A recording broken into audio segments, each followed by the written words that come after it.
Around the World in 80 Days, by Jules Verne.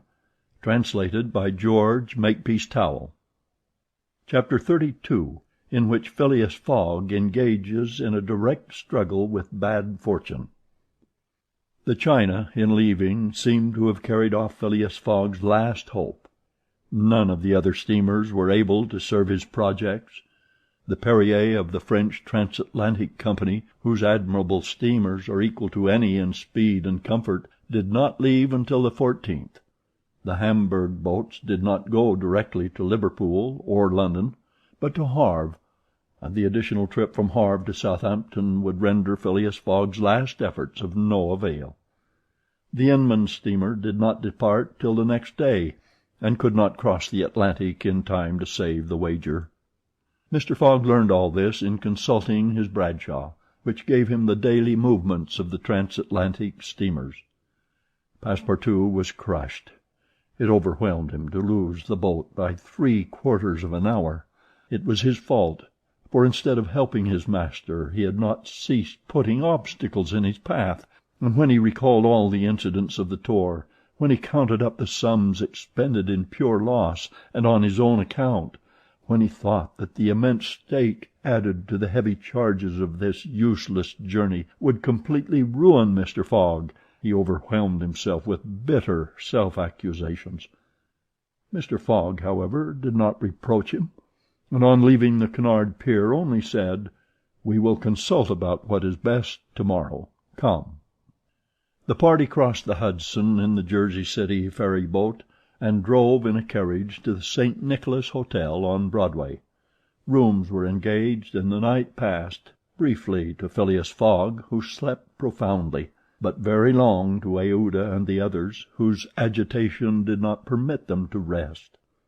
The next day was the 12th of December. From 7 in the morning of the 12th to 9:15 in the evening of the 21st there were 9 days, 13 hours, and 45 minutes. If Phileas Fogg had left in the China, one of the fastest steamers on the Atlantic, he would have reached Liverpool and then London within the period agreed upon. Mr. Fogg left the hotel alone after giving Passepartout instructions to await his return and inform Aouda to be ready at an instant's notice.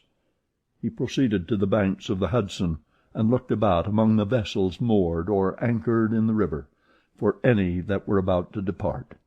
Several had departure signals and were preparing to put to sea at morning tide, for in this immense and admirable port there is not one day in 100 that vessels do not set out for every quarter of the globe. But they were mostly sailing vessels, of which, of course, Phileas Fogg could make no use. He seemed about to give up all hope, when he espied, anchored at the Battery, a cable's length off at most, a trading vessel with a screw well shaped, whose funnel, puffing a cloud of smoke, indicated that she was getting ready for departure. Phileas Fogg hailed a boat, got into it, and soon found himself on board the Henrietta, iron-hulled, wood-built above. He ascended to the deck and asked for the captain, who forthwith presented himself. He was a man of 50, a sort of sea-wolf, with big eyes, a complexion of oxidized copper, red hair and thick neck, and a growling voice. "The captain?" asked Mr. Fogg. "I am the captain." "I am Phileas Fogg of London." "And I am Andrew Speedy of Cardiff." "You are going to put to sea?" "In an hour." "You are bound for—" "Bordeaux." "And your cargo?" "No freight. Going in ballast." "Have you any passengers?" "No passengers. Never had passengers. Too much in the way." "Is your vessel a swift one?" "Between 11 and 12 knots. The Henrietta, well known."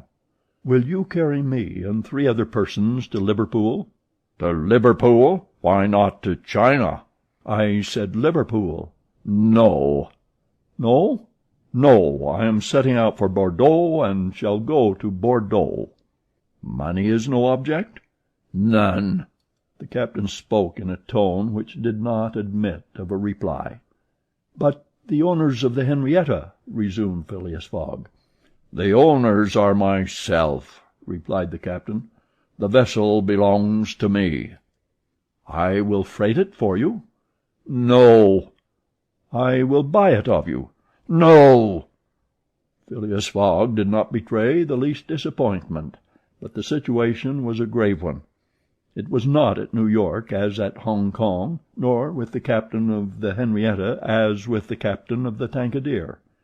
Up to this time money had smoothed away every obstacle. Now money failed.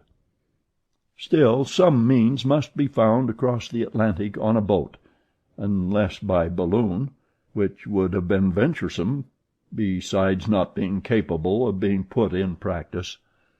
It seemed that Phileas Fogg had an idea, for he said to the captain, "Well, will you carry me to Bordeaux?" "No, not if you paid me $200. "I offer you 2,000. "A piece?" "A piece." "And there are 4 of you?" "4." Captain Speedy began to scratch his head. There were $8,000 to gain without changing his route, for which it was well worth conquering the repugnance he had for all kinds of passengers. Besides, passengers at $2,000 are no longer passengers, but valuable merchandise. "I start at 9 o'clock," said Captain Speedy simply. "Are you and your party ready?" "We will be on board at 9 o'clock," replied no less simply Mr. Fogg. It was 8:30. To disembark from the Henrietta, jump into a hack, hurry to the St. Nicholas, and return with Aouda, Passepartout, and even the inseparable Fix, was the work of a brief time, and was performed by Mr. Fogg with the coolness which never abandoned him. They were on board when the Henrietta was ready to weigh anchor. When Passepartout heard what this last voyage was going to cost, he uttered a prolonged "Oh! oh! oh!" which extended throughout his vocal gamut. As for Fix, he said to himself that the Bank of England would certainly not come out of this affair well indemnified. When they reached England, even if Mr. Fogg did not throw some handfuls of bank bills into the sea, more than £7,000 would have been spent. Chapter 32